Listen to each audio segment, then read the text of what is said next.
Selamat malam pendengar Radio Berita Kasih yang saya kasih dalam Tuhan.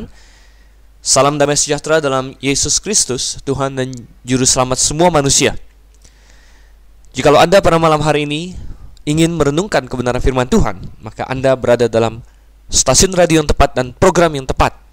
Saya Dr. Stephen Einstein Liao bersama dengan Anda akan membahas kebenaran firman Tuhan bersama dalam acara kita Mutiara Kebenaran. Dan seperti yang sudah Anda ketahui, dalam seri Mutiara Kebenaran kita membahas kebenaran-kebenaran firman Tuhan dari Perjanjian Lama. Malam ini kita berada dalam kitab Keluaran, dan kita sudah sampai kepada pasalnya yang ke-12.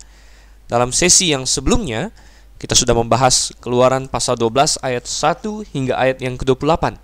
Kebetulan ada banyak sekali pengajaran-pengajaran, kebenaran-kebenaran yang sangat berharga di pasal ke-12, sehingga kita terpaksa untuk membahas pasal 12 dalam 2 sesi. Memang biasanya kita satu sesi 1 jam, saudara, dan satu sesi 1 pasal.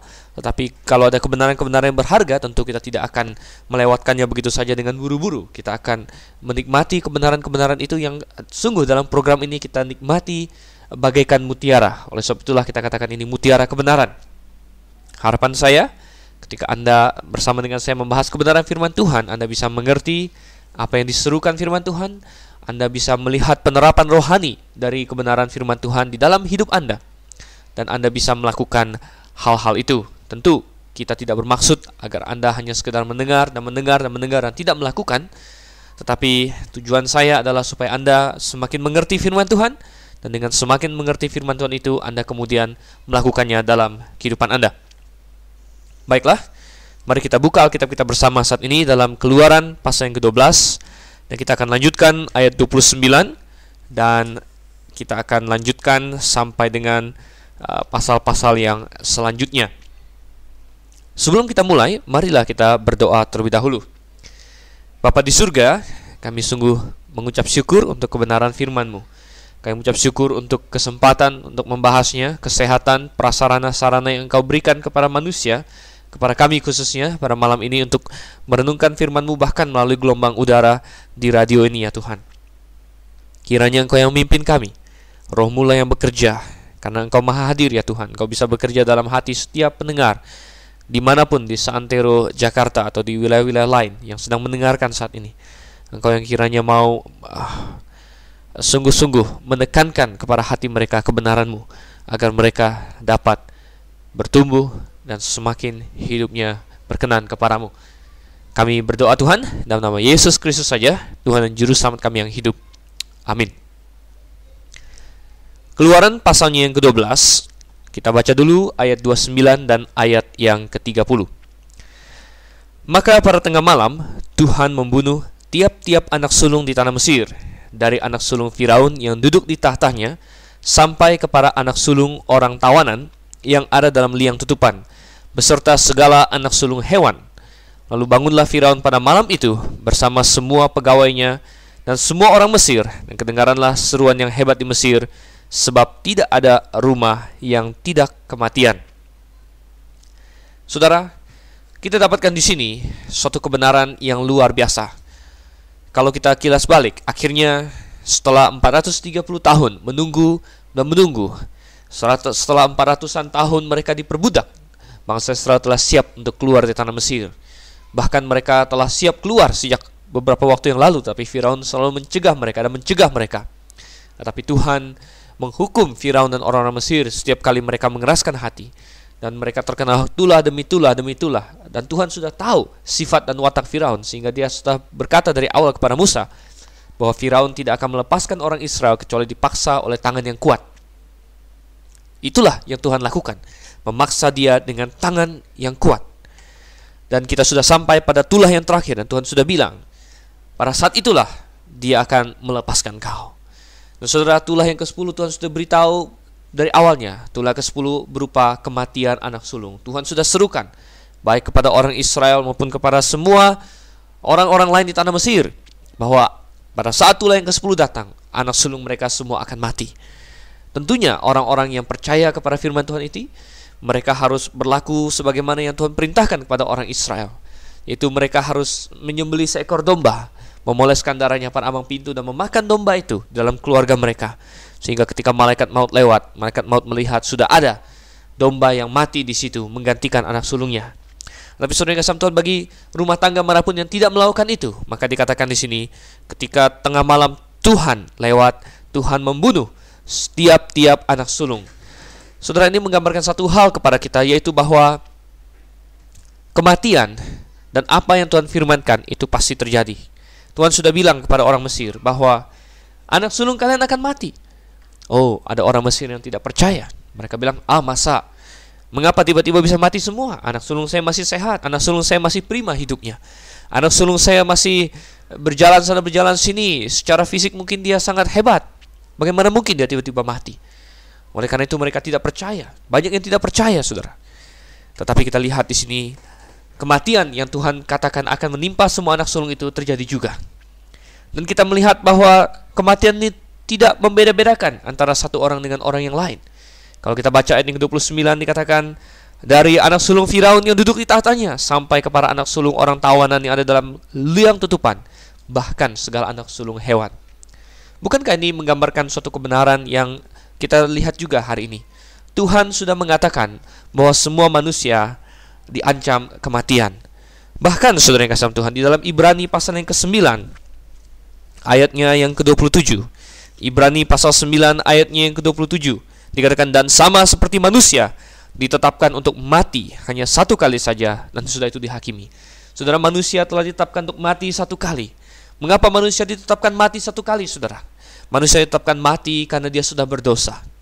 Dalam Roma 6 ayat yang ke-23 dikatakan, sebab upah dosa ialah maut. Tadinya Adam dan Hawa tidak mati. Mereka tidak kenal apa itu mati.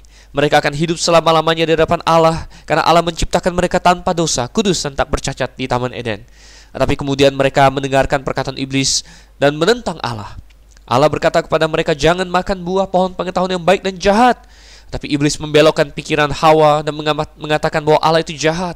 Allah ingin menahan sesuatu yang baik daripadamu. Kalau kamu makan buah ini, kamu akan menjadi seperti Allah. Dan Hawa lebih percaya kepada iblis daripada kepada Allah. Dan Adam lebih mengasihi istrinya. Dikatakan Adam tidak tertipu, saudara. Adam tidak tertipu, dia tahu iblis berbohong. Tapi mengapa Adam tetap makan? Oh, kesalahan Adam lebih parah daripada kesalahan Hawa. Hawa tertipu oleh iblis, tapi Adam tidak tertipu. Sebaliknya, Adam lebih memilih untuk ikut istrinya daripada ikut Tuhan. Saudara, sejak saat itulah manusia jatuh ke dalam dosa, dan semua manusia keturunan Adam dan Hawa tidak ada yang tidak berdosa. Semuanya melakukan dosa. Bahkan kita dikandung di dalam dosa. Dan oleh karena itulah maka semua manusia ditetapkan untuk mati, saudara. Kita harus mati, dan kematian itu bukan hanya masuk ke dalam liang kubur dalam sebuah peti. Oh, kalau hanya itu saja maka tidak mengapa. Tetapi Tuhan mengatakan bahwa ada kematian yang kedua yang menanti setiap orang yang sudah berdosa. Kematian rohani, kematian di dalam api neraka, dilemparkan ke dalam lautan api. Setiap orang yang berdosa terancam oleh kematian yang kedua ini, kematian di dalam lautan api. Dan saudara yang kasih Tuhan, kematian ini katanya ditetapkan bagi manusia dan tidak membeda-bedakan juga, sama seperti anak-anak sulung di Mesir, semuanya mati sebagaimana yang Tuhan katakan. Maka kematian ini juga tidak membedakan siapa-siapa. Semua orang ditentukan untuk mati, saudara. Apakah yang paling kaya sekalipun. Majalah Forbes selalu memunculkan daftar orang-orang terkaya di dunia. Mungkin ada yang berpikir, andai kata saya menjadi anaknya Bill Gates, orang terkaya di dunia, atau orang kedua, ketiga. Tetapi mereka semua akan mengalami nasib yang sama dengan nasib yang terjadi pada orang yang paling miskin sekalipun. Orang yang sedang kelaparan mungkin. Anak-anak yang kita lihat yang sangat menyedihkan di televisi di negara-negara terbelakang, di Afrika mungkin, yang sedang sakit SARS, yang sedang sakit Ebola, atau anak-anak lain, atau orang-orang lain yang kehidupannya sungguh menyedihkan. Nasib yang sama menimpa mereka semua. Semua akan mengalami kematian. Saudara, orang-orang Mesir ada yang tidak percaya ketika Tuhan mengatakan bahwa anak sulungnya akan mati. Tapi banyak orang hari ini, memang manusia tidak menyangkal kematian, tetapi mereka memilih untuk tidak memikirkannya. Mungkin mereka sama dengan berkata, saya masih muda, saya masih prima, umur saya masih panjang, untuk apa saya memikirkan kematian? Tapi justru Tuhan ingin agar setiap orang yang sudah menerima peringatan ini untuk memikirkan konsekuensinya dan mempersiapkan, saudara.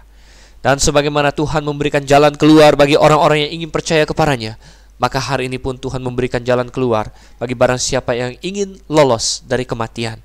Yaitu apa, saudara? Dengan menyembelih seekor domba.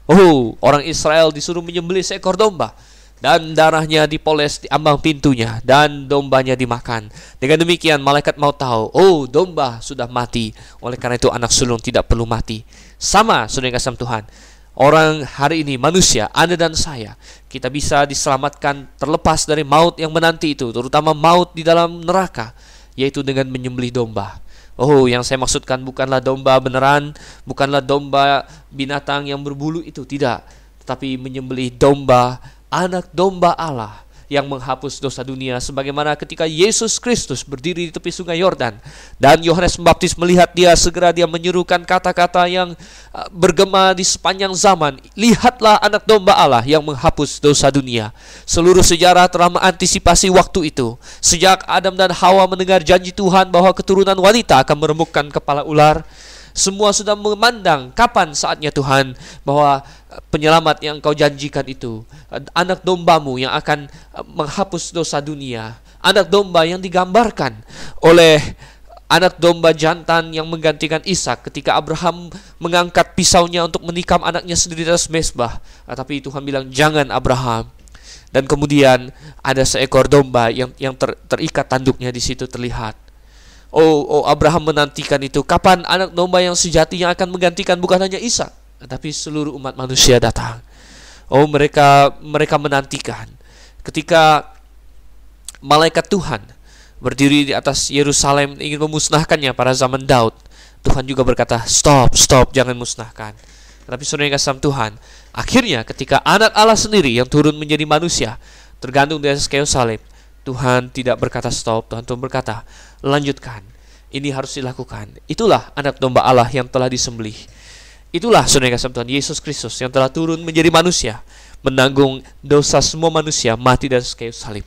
Dan manusia bisa diselamatkan kalau mereka memoleskan darah anak domba itu dan memakan dagingnya, yaitu dengan cara percaya kepadanya. Pemolesan darah di ambang pintu dan memakan domba itu melambangkan percaya kepada Yesus Kristus, dan darahnya bagaikan kita poleskan di ambang hati kita, ambang pintu hati kita, dan kita pun mendapat bagian dalam Kristus dengan cara memakan dagingnya. Kita turut dalam kematiannya. Dagingnya yang dicabik-cabik itu, saudara yang kasih Tuhan, kita ikut dan kita ambil bagian dalam kematiannya itu dengan cara percaya kepadanya. Saudara yang kasih Tuhan, maukah Anda melakukannya? Jangan seperti orang Mesir. Tuhan sudah peringatkan anak sulung akan mati, ayo sembelih domba, tapi mereka tidak mau. Dan akhirnya waktunya tiba dan akhirnya kematian datang. Hari ini mungkin kematian datang pada waktu yang berbeda-beda untuk orang yang berbeda-beda. Banyak orang memilih untuk tidak memikirkannya. Tetapi sejarah membuktikan, dan kita sudah melihat bagaimana orang-orang yang masih muda ataupun yang sudah tua, orang-orang yang sehat ataupun yang sakit, semua bisa mati kapan saja. Kalau umurnya sudah sampai, dia bisa mati kapan saja. Oleh karena itu jangan ada di antara pendengar yang berpikir, masih ada waktu, saya akan percaya Yesus nanti-nanti saja. Masih ada waktu, saya akan menerima dia kapan-kapan saja. Jangan, saudara kasih Tuhan, karena kita tidak tahu kapankah malaikat Tuhan itu akan lewat, kapankah malaikat maut akan lewat, dan kita dipanggil untuk memberikan pertanggungan jawab kepadanya. Saudara, coba kita lihat sekarang ayat yang ke-31 hingga ayat yang ke-33. Ayat 31 hingga 33 dari Keluaran pasal 12 dikatakan, lalu pada malam itu dipanggilnyalah Musa dan Harun, katanya, bangunlah, keluarlah dari tengah-tengah bangsaku, baik kamu maupun orang Israel. Pergilah, beribadahlah kepada Tuhan seperti katamu itu. Bawalah juga kambing dombamu dan lembu sapimu seperti katamu itu. Tetapi pergilah dan pohonkanlah juga berkat bagiku. Orang Mesir juga mendesak dengan keras kepada bangsa itu, menyuruh bangsa itu pergi dengan segera dari negeri itu, sebab kata mereka, nanti kami mati semuanya. Nah, saudara yang kasih Tuhan, kita lihat sekarang Firaun menyerah. Sekarang Firaun berkata, pergi kamu semua, kambing domba semuanya pergi dari sini. Saudara, padahal kita lihat dari awalnya Firaun mencoba menentang Tuhan. Ketika pertama sekali Musa datang kepadanya, dia berkata, siapa Tuhan itu? Aku tidak kenal, mengapa aku harus membiarkan orang Israel pergi? Betapa kerugian yang dia alami karena kata-kata itu. Andai kata Dia pada saat itu mau berkata, kehendak Tuhan yang jadi. Saya mengakui kalau Tuhan sudah berfirman, kalau Tuhan ingin berkata ingin melakukan sesuatu, maka itu pasti terjadi, dan saya tidak bisa melawannya. Kalau saya melawannya, Tuhan akan lakukan itu dengan cara apapun. Kalau itu sudah suatu hal yang Tuhan tetapkan, akan terjadi. Kalau saya lawan, saya yang rugi. Saudara, tapi tidak. Firaun mencoba menentang. Dia berpikir, saya adalah orang yang paling hebat di seluruh dunia. Mesir adalah superpower pada waktu itu. Dan Raja Mesir, Firaun, bagaikan orang yang paling berkuasa di dunia. Di bawah dia ada militer yang sedemikian hebat, ekonominya pesat, sudah kasih Tuhan. Sehingga dia berpikir, aku bisa menang. Tidak terbiasa dia untuk diperintah oleh orang lain, tapi dia tidak tahu bahwa Tuhan memegang bahkan nafas hidupnya dalam tangannya. Oleh karena itu dia mengeraskan hati dan mengeraskan hati. Dia mencoba untuk membuat orang Israel lari dari jalur. Dia menawarkan berbagai kompromi. Ayo beribadahlah di sini saja, katanya. Enggak usah pergi ke padang gurun segala macam. Tapi Musa menolaknya. Yang laki-laki saja boleh pergi, anak-anak dan perempuan jangan, katanya. Musa menolaknya. Okelah, kalian yang dewasa, anak-anak tinggal. Musa menolaknya. Pergilah dengan anak-anakmu, tapi semua harta bendamu harus tinggal. Dan Musa menolaknya. Saudara yang kasih Tuhan, Firaun kita lihat mencoba untuk terus-menerus lari daripada apa yang Tuhan haruskan dia lakukan.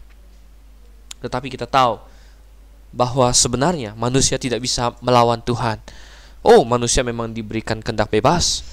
Kita yakin dan percayakan hal itu. Dan dia bisa memilih. Firaun bisa memilih. Firaun bisa memilih taat, atau Firaun bisa memilih untuk tidak taat. Tetapi satu hal harus dicamkan. Apapun pilihan Anda, pasti ada konsekuensinya. Dan jangan pikir bahwa karena kita memilih melawan Tuhan, maka rencana Tuhan akan gagal. Jangan pernah terbersit dalam pikiran Anda. Jangan pernah ada orang yang berpikir, Tuhan butuh saya.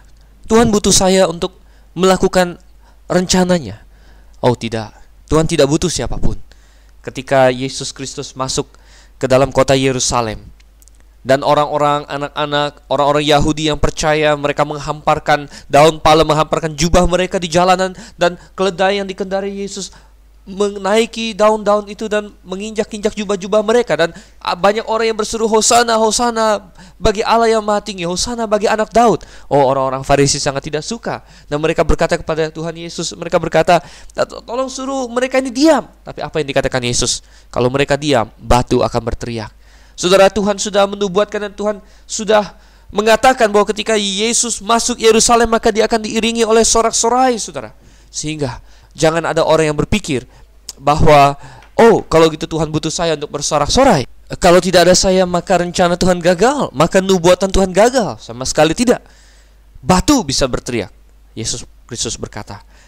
Jadi saudara, kita lihat, tidak ada yang bisa melawan Tuhan. Tidak ada yang bisa melawan Tuhan. Coba kita buka beberapa ayat. Kita melihat di dalam Yesaya pasal 14 ayat yang ke-27.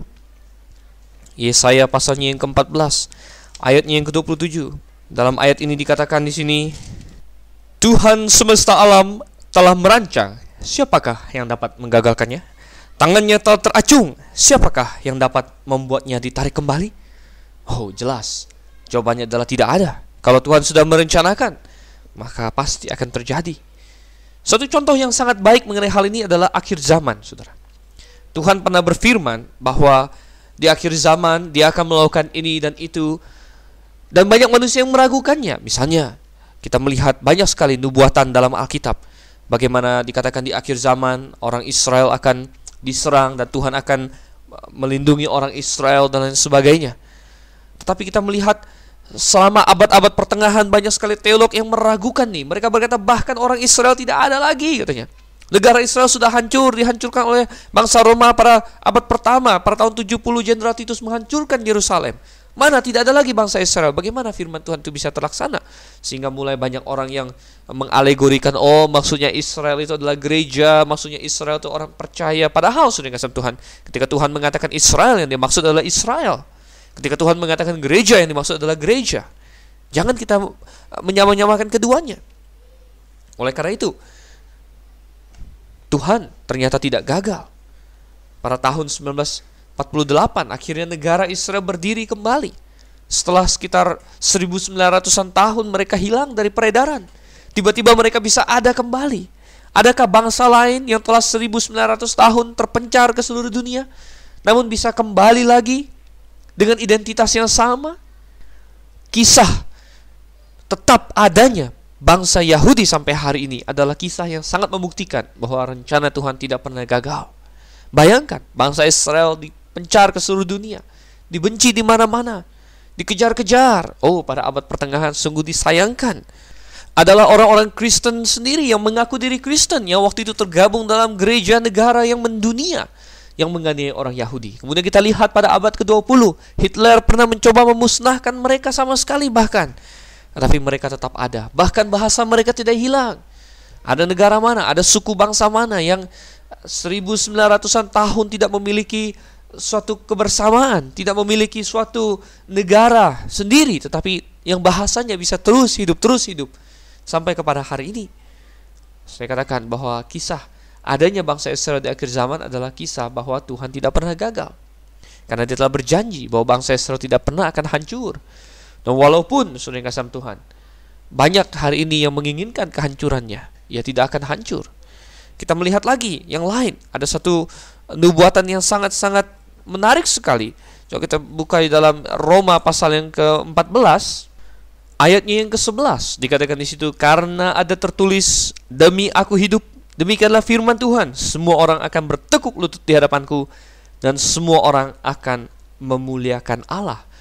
Oh, kita tahu hari ini banyak sekali orang yang menghujat nama Allah, banyak sekali orang yang menantang Allah, sama seperti Firaun.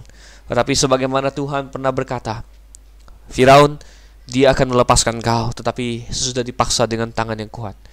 Oh, Tuhan berjanji bahwa suatu hari semua akan bertekuk lutut, semua akan memuliakan Allah. Dan kita dapatkan itu lagi dalam Filipi, saudara. Filipi pasal yang kedua ayat yang ke-11 dan mulai dari ayat yang ke-10 dan yang ke-11. Katakan di situ, supaya dalam nama Yesus bertekuk lutut segala yang ada di langit dan yang ada di atas bumi dan yang ada di bawah bumi, dan segala lidah mengaku Yesus Kristus adalah Tuhan, bagi kemuliaan Allah Bapa. Firaun, Tuhan berkata, Firaun, engkau pasti akan melepaskan orang Israel. Betapa baiknya kalau Firaun menyadari hal itu, menyadari bahwa dia tidak bisa menang melawan Allah yang Maha Kuasa, menyadari bahwa dia hanyalah ciptaan yang dipencet saja langsung mati. Untuk apa dia bertanding melawan Tuhan? Untuk apa dia menentang kehendak Tuhan? Oh saudara, lebih baik dia dari awal berkata, oke, saya biarkan orang Israel pergi. Maka dia akan terhindar dari segala malapetaka, segala kerugian. Bahkan dia bisa menyelamatkan nyawanya sendiri. Tetapi tidak, dia memilih untuk melawan Allah, dan melawan Allah. Ujungnya, toh apa yang Tuhan katakan terjadi juga. Dia harus melepaskan orang Israel. Saudara, Tuhan sudah berkata, semua orang suatu hari akan bertekuk lutut dan mengaku nama Yesus. Maukah Anda melakukan itu hari ini? Hari ini kalau Anda melakukannya, tangannya terbuka lebar untuk menerima Anda sebagai anaknya, memberikan kepada Anda keselamatan berdasarkan penggantian dosa-dosa Anda. Dia telah dihukum dari kayu salib bagi Anda. Kalau Anda mau menerima Dia, percaya kepadanya, menekukkan lutut Anda, menekukkan ego Anda hari ini, dan menerima Dia sebagai Tuhan dan Juru Selamat, Anda selamat. Tetapi kalau Anda berkata, tidak, saya menolak, saya tidak mau melakukannya, Anda berkeras. Bahkan ketika Roh Kudus bekerja dalam hati Anda dan menolaknya, maka ketahuilah, apa yang Tuhan katakan pasti akan terjadi juga. Suatu hari engkau akan bertekuk lutut dan engkau akan mengaku, yaitu ketika Tuhan datang dalam penghakiman, Dia bersama malaikat-malaikatnya dan orang-orang kudusnya, Dia memukul mati semua orang yang menentang Dia. Dan saat Anda dihakimi, maka Anda terpaksa pada saat itu, terpaksa saudara, Anda akan dipaksa untuk bertekuk lutut dan mengaku juga. Tetapi pada saat itu tidak akan membantu Anda lagi, karena tetap orang yang mati tanpa mengenal Yesus Kristus sebagai Tuhan dan Juru Selamatnya, maka dosanya dia tanggung sendiri di dalam hukuman neraka. Mana yang Anda pilih? Jangan seperti Firaun. Mari dari awal kita bilang, oh Tuhan, aku mau diselamatkan. Saudara, sekali lagi saya katakan, ini memberi kita pelajaran. Kita tidak bisa menggagalkan rencana Tuhan. Dan kalau kita tidak mau, Tuhan bisa pakai orang lain. Tuhan bisa pakai orang lain. Di dalam sejarah GBI Agrave, saudara, saya melihat sendiri dengan mata kepala saya sendiri. Oh, ketika Tuhan ingin mendirikan sebuah jemaat yang benar, sebuah jemaat yang adalah tiang penopang dan dasar kebenaran. Dan saya masih ingat ketika Dr. Sohento Liao yang baru pulang dari Amerika mendirikan jemaat mulai di Jakarta. Oh, waktu itu kami hanya sedikit, bertemu di ruko, pindah-pindah sana sini, orangnya sedikit. Dan terlihat sekali ada orang yang takut datang ke gereja yang baru. Kenapa? Oh, dia pikir, jangan ke gereja yang baru mulai. Anda akan ada banyak pengeluaran, mungkin Anda ditodong, mungkin Anda akan diharapkan memberi banyak persembahan. Oh, terlihat sekali ada orang yang tidak mau dipakai oleh Tuhan. Tetapi saudara, apakah berarti rencana pembangunan gereja gagal? Apakah Tuhan tidak bisa memberkati dengan cara lain? Oh, saya dapatkan suatu pelajaran berharga. Kalau kita menolak untuk dipakai Tuhan bagi pelayanannya, untuk menyalurkan berkatnya, untuk membangun gereja lokal, untuk menginjil, saudara, Tuhan akan pakai orang lain. Tuhan pakai orang lain. Jangan pikir, kalau saya tidak sumbang ke gereja mati. Oh, jangan berpikir begitu, saudara. Tuhan bisa pakai orang lain. Ya, dan Tuhan pakai banyak orang. Tuhan pakai berbagai-bagai orang. Dan akhirnya saya dapatkan gereja, pekerjaan Tuhan terus berjalan. Sementara orang yang tidak mau dipakai Tuhan, dia yang rugi sendiri. Tuhan tadinya ingin menyalurkan berkat melalui dia. Tuhan ingin menyalurkan berkat materi melalui dia, ya, dan berkata kepada dia bahwa, ya, ini aku berkati engkau secara materi supaya engkau teruskan kepada pelayanan. Tetapi dia menolak, dia tidak mau. Maka ya sudah, Tuhan juga tidak menyalurkan berkat melalui dia. Saudara, ini saya saksikan. Benar, jangan kita merasa Tuhan butuh saya. Tidak, kita yang butuh Tuhan. Kalau kita ada kesempatan melayani dia, anggaplah itu kesempatan emas. Kalau kita tidak pakai, Tuhan bisa pakai orang lain. Firaun terlambat dia menyadari. Akhirnya dia berkata, oke, silakan pergi. Sampai kambing domba semua pergi sekalian. Dan orang-orang Mesir juga mendesak mereka untuk keluar, katanya. Kita kembali lagi sekarang dalam Keluaran pasalnya yang ke-12. Kita baca ayat yang ke-34 hingga ayat yang ke-36. Dikatakan di sini, lalu bangsa itu mengangkat adonannya sebelum diragi. Dengan tempat adonan mereka terbungkus dalam kainnya di atas bahunya. Orang Israel melakukan juga seperti kata Musa. Mereka meminta dari orang Mesir barang-barang emas dan perak serta kain-kain. Dan Tuhan membuat orang Mesir bermurah hati terhadap bangsa itu sehingga memenuhi permintaan mereka. Demikianlah mereka merampasi orang Mesir itu. Kita lanjutkan sampai ayat 38. Kemudian berangkatlah orang Israel dari Ramses ke Sukot. Kira-kira 600.000 orang laki-laki berjalan kaki, tidak termasuk anak-anak. Juga banyak orang dari berbagai-bagai bangsa turut dengan mereka, lagi sangat banyak ternak kambing domba dan lembu sapi. Kita dapatkan di sini. Akhirnya orang Israel didesak pergi, mereka pun pergi, katanya. Mengangkat adonannya sebelum diragi. Ingat, mereka sedang mempersiapkan hari raya roti tidak beragi. Karena sesudah Paskah, Tuhan menyuruh mereka untuk memperingati 7 hari raya roti tidak beragi. Dan Tuhan juga menyuruh mereka untuk makan Paskah itu dengan tongkat siap, dengan kasut yang sudah siap, istilahnya siap jalan, siap pergi. Ya, saudara yang kasih Tuhan. Dan kita akan lihat mereka akhirnya pergi, mereka keluar dari situ. Dan sebelumnya mereka sudah minta banyak barang, mereka minta emas, perak, dan akhirnya orang Mesir memberikannya kepada mereka. Dikatakan Tuhan membuat orang Mesir bermurah hati kepada bangsa itu. Apakah berarti Tuhan menyetel mereka? Apakah mereka menjadi robot di tangan Tuhan? Apakah mereka kehilangan kehendak bebas? Bukan seperti itu, saudara. Tuhan yang sudah memberikan kehendak bebas bagi manusia. Sungguh, Tuhan tidak mengambilnya kembali, yang membiarkan orang itu berlaku dalam kehendak bebasnya. Tetapi memang ada firman Tuhan berkata bahwa hati raja pun ada di tangan Tuhan. Dan Tuhan bisa membelokkannya kemana saja. Benar, saudara. Tuhan membuat orang Mesir bermurah hati bukan karena Tuhan setel mereka, Tuhan tiba-tiba program mereka. Oke, apapun perasaan Anda, silahkan berikan banyak-banyak emas pada orang Israel. Bukan. Orang Mesir bukan tiba-tiba jadi robot, tapi situasi dan kondisi yang telah Tuhan ciptakan sedemikian rupa. Segala tulah yang dari awal sudah Tuhan turunkan. Dan semua itu membuat orang Mesir siap untuk memberikan apa saja bagi orang Israel agar mereka pergi keluar dari Mesir. Saudara, sungguh Tuhan tidak membuat kita menjadi robot, tapi memang Tuhan bisa membuat situasi dan kondisi yang sedemikian rupa sehingga kita melakukan kehendaknya. Dan kita dapatkan di sini orang Israel pergi. Dikatakan mereka merampasi orang Mesir. Di sini bukanlah kata merampasi, di sini bukan kata merampas yang dimaksud adalah suatu kejahatan, dia merampoki, bukan. Mereka minta, saudara, dan orang Mesir memberi. Nah, mungkin ada yang berkata, curang, katanya. Curang, bukankah mereka ditakut-takutin dengan tulah terlebih dahulu? Tetapi ini bukan curang, saudara. Ingat bahwa orang Israel telah bekerja 430 tahun untuk orang Mesir tanpa bayar. 430 tanpa bayar, ditambah dengan bunga, saudara. Maka orang Israel hanya mendapatkan apa yang sebenarnya adalah milik mereka, yang selama ini tidak dibayarkan oleh orang Mesir. Oh, Betapa tidak Firaun enggan membiarkan mereka pergi.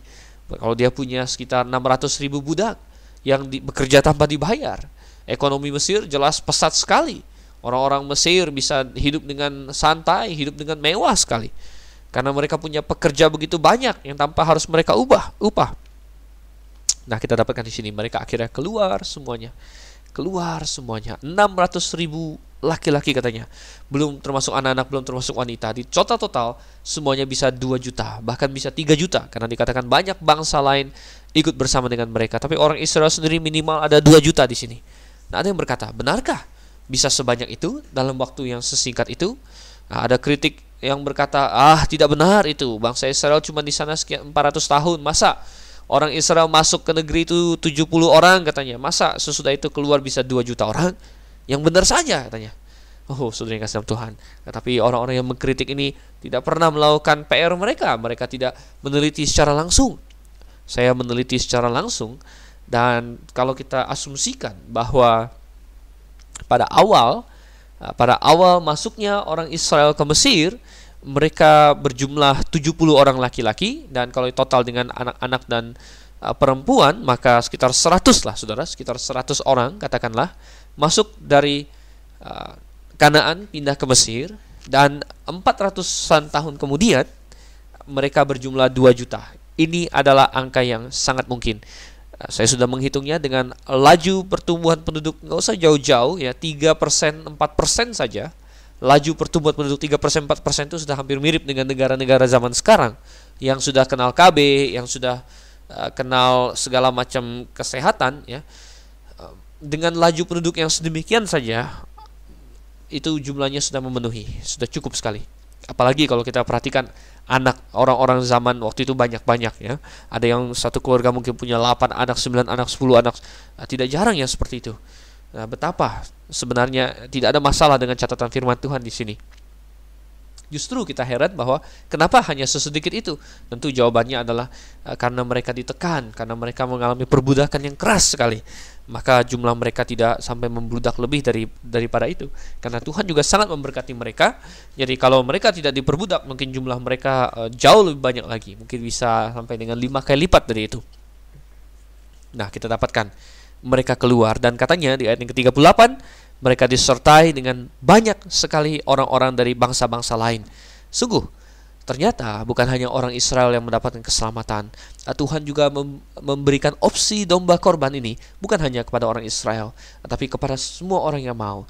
Bangsa mana yang mau? Barangkali ada orang Mesir juga yang menjadi percaya kepada Yehova, dan mereka juga ingin turut di dalam apa yang dilakukan oleh orang Israel. Kita membaca di dalam tulah yang ke-8, tulah yang ke-7, di mana ada hujan es di situ. Katanya ada sebagian orang Mesir yang percaya apa yang dikatakan oleh Musa, dan mereka menyuruh ternaknya, menyuruh hamba-hambanya pulang dari ladang dan masuk ke dalam rumah, dan mereka tidak mati. Nah, bisa diperkirakan bahwa ketika mereka mendengar tentang tulah yang ke-10, mereka juga percaya, dan mungkin mereka ikut dengan orang Israel. Mereka turut menjalankan Paskah dan memakan domba Paskah itu, dan bisa saja mereka ikut keluar di sini.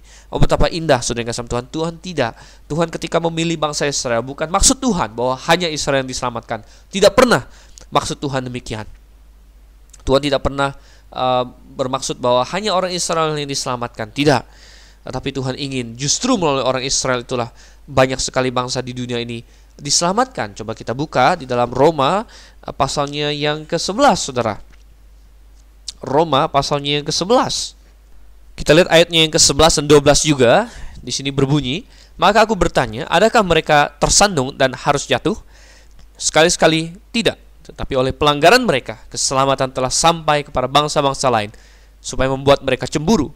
Sebab jika pelanggaran mereka berarti kekayaan bagi dunia, dan kekurangan mereka kekayaan bagi bangsa-bangsa lain, terlebih-lebih lagi kesempurnaan mereka. Paulus di sini berargumen bahwa karena bangsa Israel menolak Yesus Kristus, Injil ditawarkan kepada semua bangsa lain. Apakah itu berarti kalau orang Israel menerima Kristus, lalu hanya mereka yang beroleh selamat? Sama sekali tidak. Paulus justru berkata kalau mereka dengan menolak dan dengan kekurangan mereka saja, keselamatan bisa sampai kepada bangsa-bangsa lain. Apalagi kalau mereka sampai menerima, dan itu berarti hal yang luar biasa. Maka orang Israel akan Tuhan pakai sebagai alat-alat penginjil dan akan memenangkan bangsa-bangsa lain. Dan kita dapatkan di sini di dalam Keluaran, banyak bangsa-bangsa lain yang ikut keluar bersama dengan orang Israel. Tuhan tidak melihat etnisitas seseorang, Tuhan tidak melihat kebangsaan seseorang. Kalau orang itu percaya dengan iman penuh kepada Tuhan, maka dia bisa ikut di dalam umat Tuhan. Kita lihat lagi sekarang ayat yang ke-39.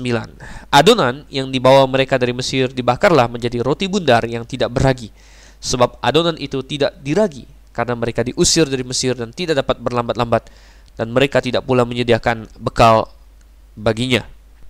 Kita melihat di sini keterburu-buruan keluarnya orang Israel dari Mesir. Tuhan memang sudah memperingatkan bahwa mereka akan buru-buru keluar, mereka akan didesak keluar, dan Tuhan sudah peringatkan mereka untuk mempersiapkan tongkat, mempersiapkan kasut dan lain sebagainya, dan bahkan dikatakan di sini mereka tidak sempat untuk menyediakan bekal dan lain sebagainya. Adonannya pun tidak diragi, dan itu memang sengaja untuk menyimbolkan bahwa setelah orang diselamatkan, dia harus menjauhkan ragi yang adalah simbol dosa dan simbol kesesatan dari hidupnya.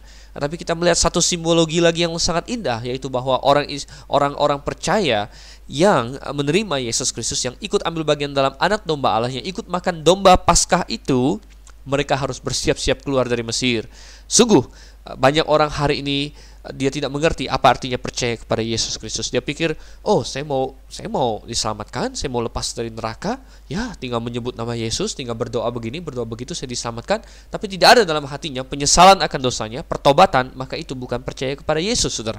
Percaya kepada Yesus yang benar adalah percaya yang disertai dengan pertobatan, yang mengaku setuju dengan Allah bahwa saya adalah orang berdosa, dan dosa itu adalah hal yang menjijikkan, yang seharusnya membuat saya masuk neraka. Orang yang percaya kepada Yesus bukanlah orang yang berpikir, ya saya mau percaya Yesus supaya saya masuk surga dan saya mau tetap dalam dosa saya mau tetap berbuat dosa malah enak, katanya. Bukankah semua dosa sudah ditanggung, maka saya bisa berbuat dosa seenak-enaknya, sebebas-bebasnya. Itu bukan orang yang percaya kepada Yesus. Tidak mungkin. Sama seperti tidak mungkin ada orang yang mau makan domba Paskah, diselamatkan dari malaikat maut, dan tetap ingin tinggal di Mesir. Itu tidak mungkin. Tuhan berkata, cepat, siap-siap keluar, siap-siap keluar. Dan kita juga harus punya suatu mental seperti itu. Ketika kita menerima Yesus Kristus, kita tahu dunia ini adalah tempat sementara. Jangan terlalu berkutat di dunia ini. Jangan terlalu menaruh harapan Anda kepada dunia ini. Kita adalah orang-orang yang siap keluar. Ingat, Tuhan bisa datang kapan saja. Orang yang masih berkutat dunia ini, yang masih enggan meninggalkan dunia ini, maka saya ragu dia diselamatkan, saudara. Tapi banyak orang Kristen hari ini, kita lihat namanya Kristen, tetapi mereka semua harapan ditaruh di dunia ini. Kalau Tuhan datang malam ini, mungkin mereka serangan jantung, saudara. Mungkin mereka jangan dulu, saya masih mau menikmati kekayaan saya dan lain sebagainya. Tuhan, saudara yang kasih Tuhan, sungguh ini adalah hal yang menyedihkan. Bukan itu yang Tuhan inginkan dari anak-anaknya.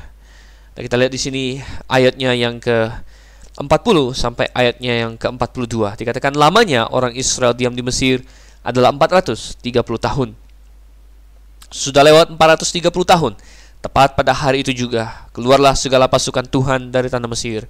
Malam itulah malam berjaga-jaga bagi Tuhan untuk membawa mereka keluar dari tanah Mesir. Dan itulah juga malam berjaga-jaga bagi semua orang Israel turun-temurun untuk kemuliaan Tuhan.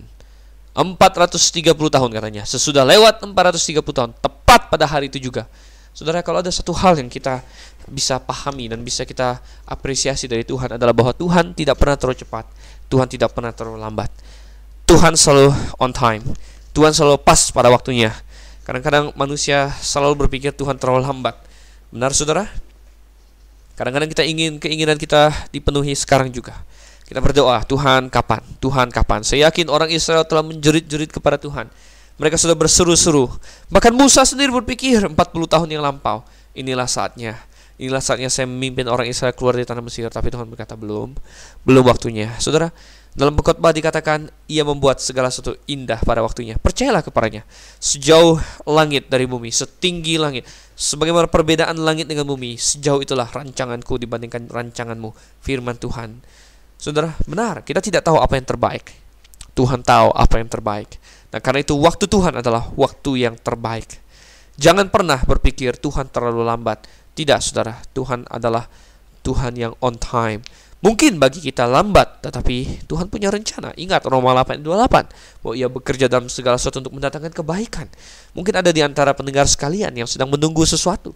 Mungkin dia sudah memintanya dari Tuhan sekian lama, tapi belum juga dijawab. Percayalah, Bangsa Israel 430 tahun katanya. Tepat pada hari itu juga mereka keluar. Ini sudah merupakan rencana Tuhan. Oleh karena itu, percayalah bahwa kalau Anda berada dalam kehendak Tuhan, serahkan hidupmu padanya. Ia akan bertindak sesuai dengan waktunya. Mungkin ada yang meminta pekerjaan.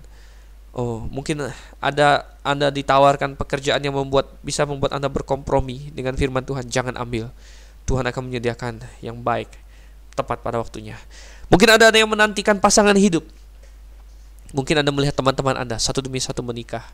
Mungkin jam biologis Anda bertambah. Mungkin umur Anda semakin bertambah, 30-an, sudah kepala 3. Mungkin Anda berpikir, Tuhan mana Tuhan?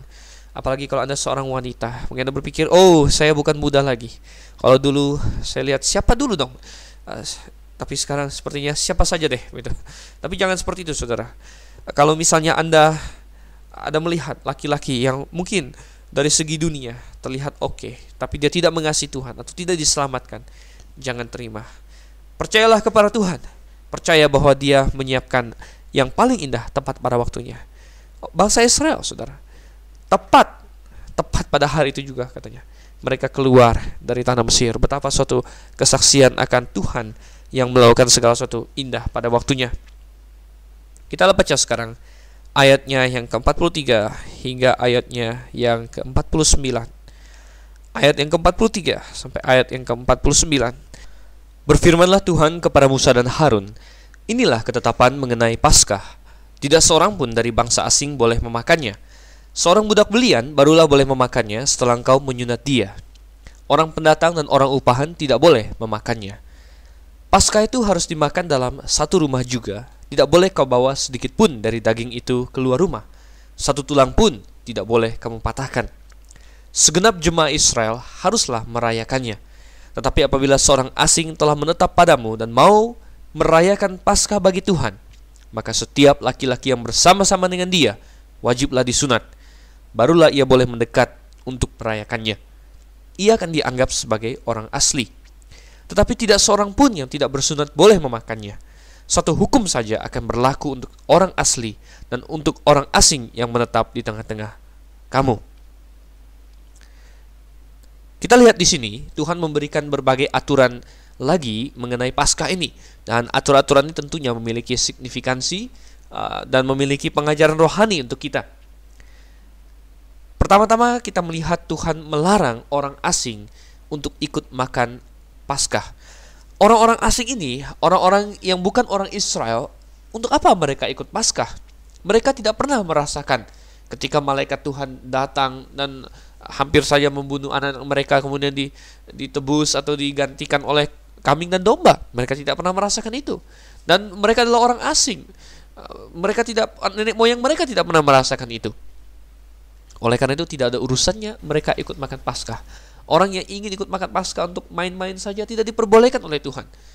Kita harus ingat bahwa pada zaman perjanjian lama, seseorang menandakan dirinya sebagai orang yang percaya kepada Tuhan kalau mereka menjadi orang Israel. Mungkin ada orang-orang dari bangsa lain yang akhirnya menjadi percaya kepada Tuhan, dan mereka harus bergabung dengan bangsa Israel. Itu adalah tandanya mereka benar-benar percaya. Mereka ikut dalam perjanjian Abraham. Mereka memberikan diri disunat. Oleh sebab itu dikatakan di sini, seorang budak belian baru boleh makan setelah kau menyunat dia. Orang yang sudah disunat artinya dia sudah ikut ambil bagian dalam perjanjian Abrahamik.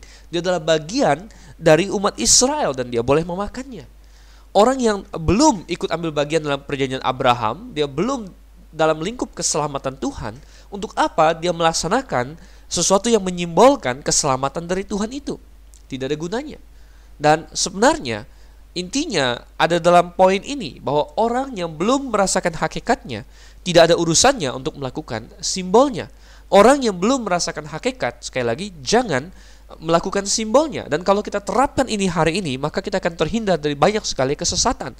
Di dalam zaman gereja, saudara yang kasih Tuhan, ada dua upacara simbol yang Tuhan perintahkan. Yang pertama adalah baptisan. Baptisan adalah tanda pertobatan dikatakan. Dan baptisan menyimbolkan apa? Mati, dikubur, dan bangkit bersama dengan Yesus Kristus. Oleh karena itu baptisan yang alkitabiah hanyalah baptisan yang masuk ke dalam air. Bukan dipercik, bukan dituang, bukan dilap-lap, bukan dikibarin bendera, atau segala macam cara yang lain. Karena kata baptizo artinya memasukkan, mencelupkan, atau menyelamkan ke dalam air.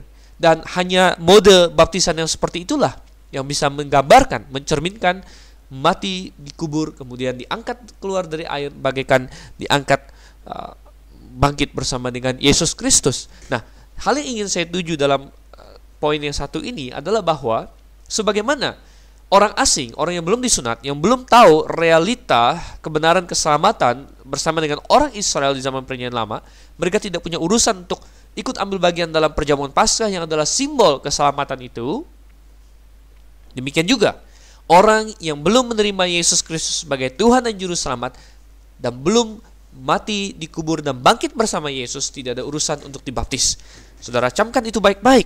Baptisan bukan untuk orang yang belum percaya. Dan ini banyak sekali dilanggar oleh gereja-gereja hari ini. Oh, saudara, saya bukan ingin sengaja untuk menuding-nuding orang, tetapi ini adalah kebenarannya. Banyak sekali gereja yang melanggar firman Tuhan dengan cara membaptis bayi. Mengapa bayi harus dibaptis? Ini adalah tradisi yang diwariskan dari gereja Katolik, saudara. Dan ketika bapak-bapak reformasi, Martin Luther, Zwingli, Calvin, lain sebagainya, mereka protes dan mereka keluar. Oh, ternyata mereka gagal melihat kebenaran yang satu ini. Dan mereka terus dalam kesalahan yang telah dimulai oleh Katolik dan hari ini diteruskan oleh banyak gereja Protestan. Tetapi kaum Baptis selalu berkata bahwa tidak. Baptisan hanya untuk orang yang sudah percaya. Dan Alkitab mengajarkan hal ini. Kalau kita buka dalam Kisah Rasul 8 ayat yang ke-37. Kisah Rasul 8 ayat yang ke-37, di situ seorang sida-sida mendengar Injil dari Filipus. Dan ketika sida-sida itu menjadi percaya, dalam Kisah Rasul 8 ayat 37 dikatakan di situ, dari ayat 36, mereka melanjutkan perjalanan mereka dan tiba di suatu tempat yang ada air. Lalu kata sida-sida itu, lihat di situ ada air, apakah halangannya jika aku dibaptis? Saud Filipus, jika Tuhan percaya dengan segenap hati, boleh, katanya. Aku percaya bahwa Yesus Kristus adalah anak Allah. Apakah halangannya kalau aku dibaptis? Kalau Tuhan percaya dengan segenap hati, boleh. Bukankah ini suatu pernyataan yang sangat simple, sangat clear, sangat jelas tentang syarat baptisan, bahwa hanya orang yang sudah percaya Yesus yang boleh dibaptis? Mengapakah ada orang yang ingin membaptis bayi hari ini? Oh, ini adalah suatu hal yang tidak benar. Orang, sekalipun bayi yang belum pernah ikut ambil bagian dalam realita keselamatan, tidak ada urusan untuk ambil bagian dalam simbolnya, dalam hakikatnya. Saudara, jadi kita dapatkan di sini, ini adalah sesuatu yang Tuhan inginkan. Dan orang Israel punya tanggung jawab untuk memastikan ini. Mereka tidak boleh membuka pintu dan bilang, oke, barang siapa yang mau makan, silakan. Tidak. Kalau mereka tahu itu orang asing, mereka harus melarang dia. Jangan makan, Anda belum masuk realitanya. Saudara, mari kita terapkan ini kepada simbol yang satu lagi. Kita tahu bahwa dalam zaman gereja ada dua simbol yang Tuhan pakai, yaitu pertama baptisan, yang kedua adalah perjamuan Tuhan, saudara. Perjamuan Tuhan. Nah, perjamuan Tuhan ini juga banyak kesalahan yang terjadi. Banyak sekali orang gereja yang melakukan perjamuan Tuhan dan bagaikan membuka tangan lebar-lebar. Oke, siapa saja yang mau ambil silakan. Bahkan kalau hari itu ada pengunjung yang dari agama lain pun mereka tidak tahu, ya. Mereka tidak tahu, kecuali orang itu mengaku dan menolak begitu. Kalau misalnya ada orang dari agama lain yang kebetulan hadir di situ dan dia diam-diam tidak bilang dia agama apa, lalu dia ikut ambil dalam perjamuan Tuhan, apakah dia punya urusan untuk ikut ambil dalam perjamuan Tuhan? Tentu tidak, saudara. Sebenarnya dia belum diselamatkan. Untuk apa dia ikut dalam suatu perjamuan yang melambangkan tercurahnya darah Yesus Kristus dan terpecahnya tubuhnya? Oleh karena itu, saudara, di dalam GBIA Grafe kita menerapkan prinsip perjamuan tertutup. Artinya apa? Hanya orang-orang yang adalah anggota jemaat yang boleh mengambilnya, yang boleh makan dari perjamuan itu. Sungguh, mengapa demikian? Ya, karena itu bisa memastikan bahwa orang yang makan adalah orang-orang yang kita tahu minimal sudah membuat pengakuan keselamatan. Bisakah ada yang bohong? Bisa saja. Bisakah ada anggota jemaat yang tidak diselamatkan? Bisa saja. Tapi kita sudah menjaganya. Kita sudah menjaganya dengan berkata hanya anggota jemaat yang boleh makan. Dan kalau ada anggota jemaat yang tidak diselamatkan, kita tidak tahu akan hal itu. Nah, ini adalah sistem yang benar, saudara. Kita tidak membuka pintu bagi semua orang untuk makan. Bisa saja ada orang yang tidak layak untuk itu makan. Di dalam 1 Korintus pasalnya yang ke-11, Paulus marah karena di jemaat Korintus di situ ada orang yang makan roti dan minum anggur itu dengan tidak layak, sehingga menimbulkan penyakit dan bahkan kematian di antara orang Korintus. Dan jemaat telah gagal di Korintus itu untuk menjaga upacara perjamuan Tuhan itu hanya bagi orang-orang yang layak, yang sudah diselamatkan. Dan banyak gereja hari ini juga gagal. Oleh karena itu di grafik kita mau hanya anggota jemaat yang boleh ikut ambil bagian dalam perjamuan. Bagaimana kalau saya tamu? Oh, kalau Anda tamu, silakan melihat-lihat. Silakan. Kalau ada orang yang sudah diselamatkan, seharusnya dia menjadi anggota sebuah jemaat. Dan kalau dia anggota sebuah jemaat yang Alkitabiah, tentunya dia juga ada perjamuan Tuhan di jemaatnya sendiri. Dia tidak perlu ikut perjamuan Tuhan di jemaat lain. Sistem ini memastikan bahwa perjamuan hanya dilaksanakan oleh orang yang sudah mengalami realita dari keselamatan itu. Dia sudah mengenal realita darah dan Yesus Kristus. Jadi kita lihat, saudara, ini ya, orang asing tidak boleh katanya. Kalau dia sudah menjadi orang Israel, baru dia boleh. Dan kita lihat di sini ada banyak peraturan tentang Paskah yang lain, bahwa domba tidak boleh dibawa keluar dari rumah dagingnya, bahwa tulangnya tidak boleh dipatahkan. Oh, semua ini adalah makna simbolis. Bagaimana Tuhan Yesus juga ketika dia mati di kayu salib, tidak ada satupun dari tulangnya yang patah katanya. Dan ini dilambangkan domba itu tidak boleh dipatahkan tulangnya. Kemudian kita lihat bagaimana Tuhan memberikan peraturan demi peraturan. Dan akhirnya kita baca ayat yang ke-50 dan yang ke-51. Dikatakan di sini, seluruh orang Israel berbuat demikian seperti yang diperintahkan Tuhan kepada Musa dan Harun. Demikianlah diperbuat mereka. Dan tepat pada hari itu juga Tuhan membawa orang Israel keluar dari tanah Mesir menurut pasukan mereka. Sungguh indah ketika kita membaca bahwa ada orang yang berbuat demikian seperti yang diperintahkan Tuhan kepada Musa dan Harun. Kita baca itu di kitab Kejadian ketika Nuh membuat bahtera, katanya dia melakukan tepat seperti yang Tuhan perintahkan. Kita baca orang Israel di sini, mereka melakukan tepat seperti yang Tuhan perintahkan, dan adalah suatu hal yang berbahagia kalau kita melakukan tepat seperti yang Tuhan perintahkan. Saudara, malam ini kita sudah membahas berbagai topik. Mungkin ada yang bisa Anda terapkan dalam hidup Anda. Maukah Anda tercatat di surga seperti bagi orang Israel bahwa engkau berbuat demikian seperti yang diperintahkan Tuhan? Seperti yang diperintahkan Tuhan. Kalau Tuhan sudah berfirman, kita tinggal melakukannya. Kiranya Anda mendapatkan berkat rohani pada malam ini. Saya Dr. Stephen Einstein Liao undur diri dulu dari hadapan Anda. Selamat malam, Maranatha.